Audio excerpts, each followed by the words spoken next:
If you are just starting out with your cleaning business and you don't want to lose money, then you must avoid these mistakes. So let's get right into it. Look, when starting any business, the last thing you want to do is lose money. I mean, who gets into business to lose money? No, we want to make money. We want to be profitable, okay? But there are mistakes, especially when you're starting out, that are so common. If I could just give them to you in this video so you cannot make them, you're gonna be so much better off for it, okay? So I guarantee if you stick around all the way through this video, you are gonna be fully prepared and you are going to avoid mishaps that otherwise would have cost you a lot of time and money, all right? So stick around all the way through. Let's get right into it right now. All right, the first mistake that you must avoid is not staying lean. Yeah, that one is pretty self-explanatory, but let me go a little bit further if you are a total newbie. Not staying lean is overspending on things that you shouldn't be overspending on. Just to give you an idea, instead of making like a $300 or $400 logo, go to some place like Fiverr.com or Upwork and get a logo done for under 50 bucks. The same thing's true with your website. You know, if you go and say, oh, I want a website, I want all the bells and whistles, I want to just have the nicest website ever,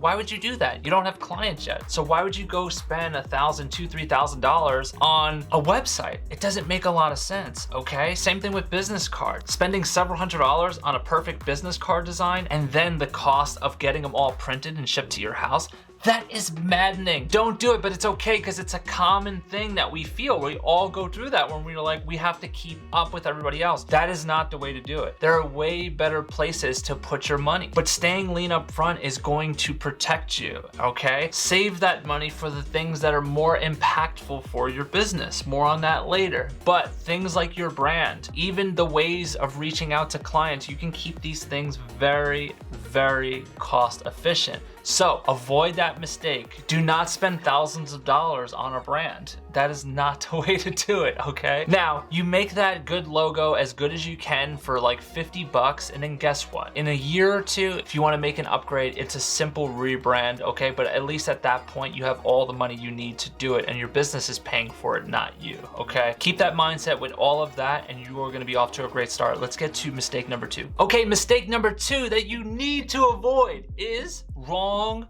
goals. Okay, seriously here. Goals, right? Don't roll your eyes. Everyone's like, yeah, you should set goals. Of course you should set goals, but sometimes the wrong goals will be more detrimental than like not setting them at all. Okay, so here are a couple of examples of like bad goals. When they're too vague. Now, if you're just saying, I have a goal to just grow, I want to make $250,000 in 30 days. Okay, that sounds super specific, but if you think about it, it's actually kind of vague because now you're just growing to growing. You're not thinking about how you want to grow. You're not thinking about the type of clients you want to bring in. You're not thinking about any of that, man. You're just thinking about money, money, money, money, and money is good. But I'm telling you, if you reverse engineer the money you want to make, there is a great way, a smart way to build these types of businesses. And then there's like the other way, like the way everyone else is going. Don't go that route.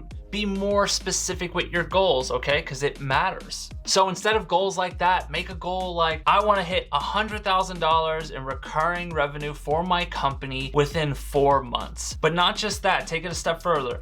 I want to only work with the right type of clients, the type of clients that respect us. They respect our cleaners. They see our cleaners come in. They're like, oh, I love you guys. It's like a great partnership. It's like a cleaner, like it's like we're the service provider, they're our customers, but we take care of each other. They're always a joy to speak with. I mean, I'm just happy running this business because when I have great people, everything is going to be entirely low. Okay, so now that's like a mouthful, but you can mush that into a goal. Like you could say $100,000 in 4 months with dream clients only. Okay, now under what I just gave, that kind of word vomit, you could just put that right under. You could say, you know, just for more context and more clarification on the goal. Okay, this is a good thing. Another thing, instead of having a goal of like, oh, I want to hire a bunch of cleaners. No, how about you set up a client attraction machine that brings in great cleaners consistently, day after day, week after week, month after month, for years and years to come. How about that? Isn't that so much more different? When we set our goals, these goals will be fuel for us, okay? Literal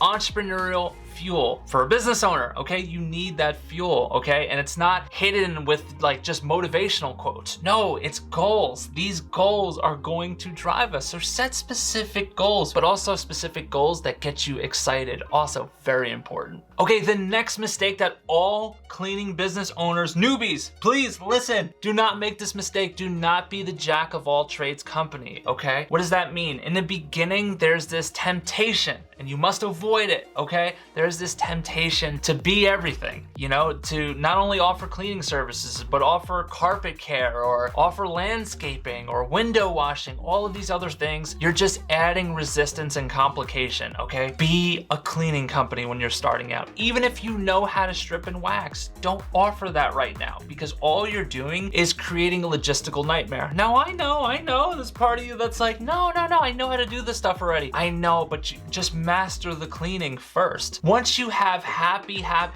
clients, do you know how easy it is to then start piling all your extra services on? It's so easy. And the sales process is incredibly simple because they're already your client. So it's nothing, absolutely nothing to say, hey, would you like us to take over the carpets too? Yeah, sure, I didn't know you guys did carpets. Well, yeah, we've always done it, but you know, we really wanted to make sure you were super happy on the cleaning first. Also, the glass, would you like us to do the glass as well? Do you see how that's like becoming all of a sudden like the easiest thing in the world? You know why else it's easy? Because every client would rather pick up the phone one time to get all of their maintenance needs met, okay? But you don't start there. You start by being excellent with cleaning. Because if you're not excellent with cleaning and then you're like, oh, we're gonna do your glass too, they're not gonna be into that, all right? So avoid being the jack of all trades. Be a specialist. Specialists get more money than generalists. That's just how it goes in every field imaginable, all right? So embrace the cleaning company, okay? Make it your company's mission to really dominate on the cleaning side of things. Then you're gonna actually bring the value that you promised in the beginning, all right? And then on the back end, of course, you can add in all these services and make all the money you want, okay? But start with being the cleaning specialist because this way it will allow you to grow comfortably and keep your stress levels incredibly low. Now, if you wanna know how to get your cleaning business off and set up the right way in the next 7 days, then you're gonna wanna click this video right here. I'll click it for you. 3, 2,